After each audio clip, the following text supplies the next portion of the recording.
लगते हो, जो हमारे भोलेनाथ जी जब कर्पूर समान है, एकदम सुंदर ही स्वच्छ है, जब ऐसे लगते होंगे तो कैसे लगे। कल्पना कीजिए, आज हम लोग इस चित्र को देखते हैं कि भोलेनाथ जी ऐसे हैं, डमरू लिए ऐसे लिए, पर वास्तव में भोलेनाथ जी को आज तक कोई देखा नहीं है। अभी महाराज जी ने कहा जो देखा वो रहा नहीं, और जो रहा वो देखा नहीं। तो भोलेनाथ जी के रूप को हम कल्पना के तरीके से बनाते हैं, और जब भोलेनाथ जी होंगे हमारे कैसे लग रहे हो।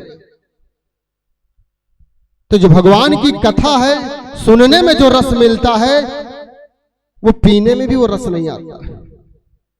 पीते तो हैं रस हम, लेकिन जो रस पी लेते हैं उसका आनंद कुछ और है, और जो कानों के माध्यम से रस पीते हैं उसका आनंद कुछ और है।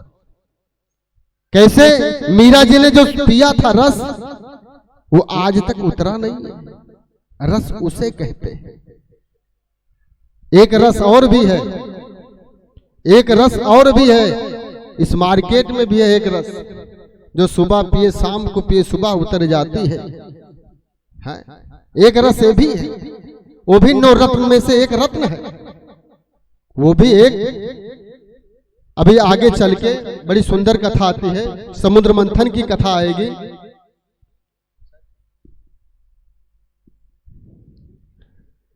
समुद्र मंथन की कथा आती है, उसी में से 9 रत्न में से एक रत्न वो भी है।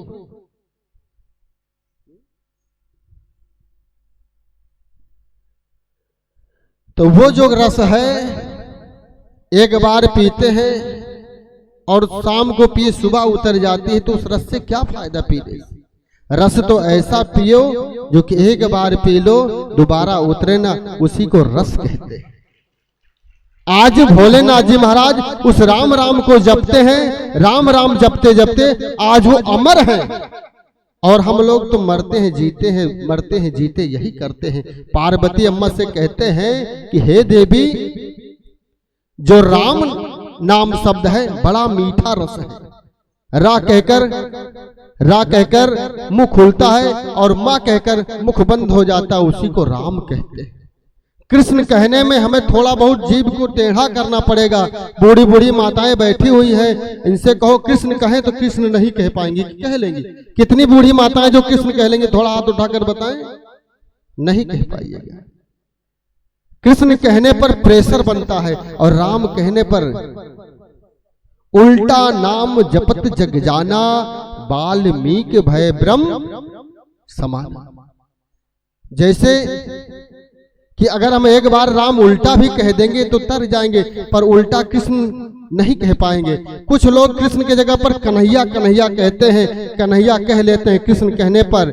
कैसे, जो नीचे उसकी मात्रा है कटिया, हम अपनी भाषा में बता रहे, बात कर रहे हैं। जब मछुआरा मछली को मारता है तो कुछ लगाता कि नहीं लगाता, हो फंसाने वाला उसको मछली को फंसा लेता है। उसी तरीके से भगवान कृष्ण भी अपने नाम के साथ साथ हम लोगों को फंसा लेते हैं। किसमें? अपने नामों में। जो भगवान कृष्ण की बंसी में जो आकर्षण है, वो भगवान राम जी की मुस्कुराहट में आकर्षण है। वो बंसी बजाते थे, गोपियां छोड़ के पूरे काम छोड़कर चली जाती थी, और राघवेंद्र जी जनकपुर में निकलते हैं, धाये धाम काम सब त्यागी, मनहु रंग निध लूटन लागी।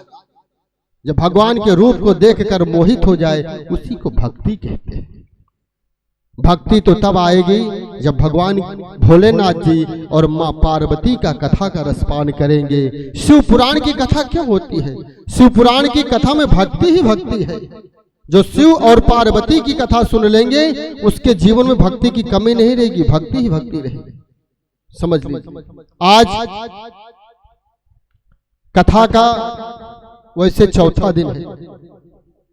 हम सभी लोग महाराज जी के मुखारबिंद से बड़ी सुंदर कथा का रसपान कर रहे हैं। कल 52 भगवान की कथा का रसपान करेंगे।